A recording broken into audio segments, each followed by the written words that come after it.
Once upon a time, in a quiet village in Cross River, there lived a farmer named Ekanem. He was known for his vast fields of palm trees, strong and plentiful, which had been in his family for generations. These trees were more than just crops, they were the lifeblood of the village, a gift from the ancestors that sustained everyone. Ekanem's land was blessed and fruitful, and he was proud of his land. His palms produced the richest oil, their fruits were abundant, and their shade offered comfort on the hottest days. These palms are extraordinary, Harry said, pointing to the palm trees. We would like to take a few seedlings back to our home. Ekanem surprised. Where is your home? A place called Malaysia, Harris replied. It's far away, a land of hills and jungles, much like yours. Your palms will thrive there. The idea made Ekanem uneasy. These palms weren't just his, they were the village's legacy, the spirit of the land. The elders had always said the palms are sacred. If you give them out, the soil will grieve. But Harris didn't leave. He returned every day, this time with bags of gold coins. They shone brightly, catching the sunlight in a way that made Ekanem's heart race. This could change your life, Harris said. Think of your family. You could build a bigger house, buy more land, and secure a future free from struggle. Ekanem was torn. He had children to feed, a wife to care for, and aging parents who needed support. The gold was more wealth than he had ever seen in his life. It was tempting, too tempting. He went and he told the elders, and they advised against it, but despite the warnings of the elders, he agreed to the deal. Harris and his men dug up the healthiest palms from Ekanem's land, carefully wrapping the seedlings for their long journey. In exchange, they left behind their gold. For a time, it seemed like Ekanem had made the right choice. With the gold, he expanded his farm, hired workers, and provided a comfortable life for his family. The villagers whispered about his newfound success, some in admiration, others in envy. But within a year, the problems began. The trees stopped bearing fruit, Ekanem told me once. The nuts grew smaller and the oil wasn't as rich. No matter how hard we worked the land, it gave us less and less. Neighbors started to notice. Ekanem, one asked, what's wrong with your trees? Ekanem didn't have an answer. Deep down, he feared he knew. Desperate, he went to the village elders for advice. Chief Ekong, the oldest among them, listened quietly before shaking his head. You gave away the heart of the land, the chief said. The best palms, the ones blessed by the ancestors. The whispers in the village grew louder. Some called Ekanem greedy, accusing him of trading the soul of the land for gold. Others believed the ancestors were angry, cursing not only him but the entire community.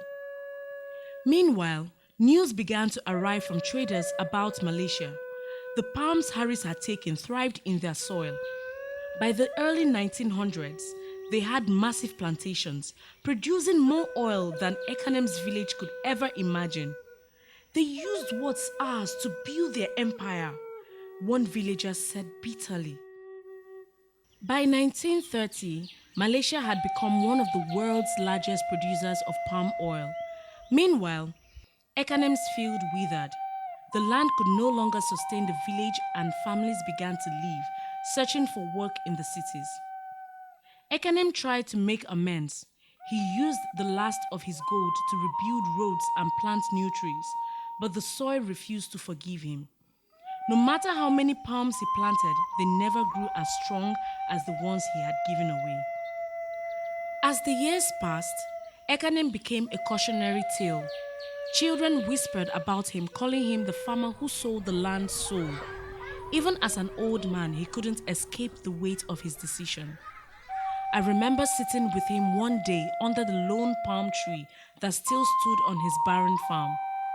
Grandfather, I asked, why did you do it?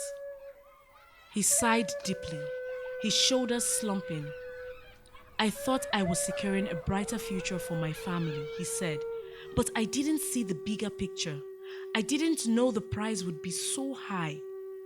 By the 1960s, Malaysia had become the world's leading producer of palm oil, their plantations stretching as far as the eye could see. Meanwhile, our village was nearly empty. The once thriving fields were silent and the whispers of the ancestors seemed to have faded. But grandfather's story lived on. It was passed down through our family, a warning for future generations. Never trade away the soul of your land, he would say. Some things are worth more than gold. Once they are gone, they may never return. Grandfather's words still linger in my mind, even as I pass the barren fields that were once lush and thriving. The village is quieter now, with only a handful of families remaining. Many left in search of better opportunities, but those who stayed hold on to the hope that one day the land will heal.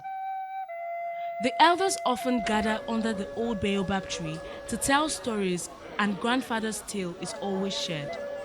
It's not just about Ekanem, Chief Ekong's son once said. It's about all of us. A lesson that greed, no matter how small, can ripple through generations. When traders or visitors come to the village, they always ask about the lone palm tree that still stands on Ekanem's farm. Its shadow stretches across the cracked earth, a ghost of what used to be.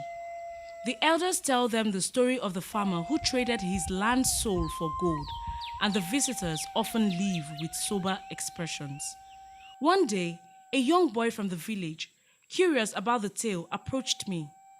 "Is it true, grandfather?" he asked. "Can the land ever forgive us?"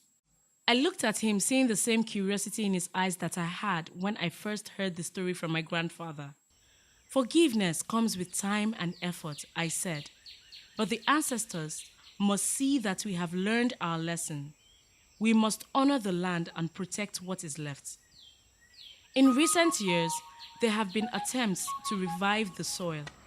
Younger farmers have started planting new seedlings, sharing knowledge from neighboring communities. They bring in techniques to enrich the earth, hoping to coax life back to the land. But the progress is slow. The soil still feels reluctant, as if it remembers the betrayal too well. Each harvest is small, and every tree planted feels like an uphill battle. Yet, the farmers don't give up. One of Ekanem's great-grandchildren, a determined young woman named Ini, has become a leader in the effort to restore the land. She travels to other villages, learning sustainable farming techniques and returning to teach what she's learned. "We can't undo the past," she often says, "but we can build a better future."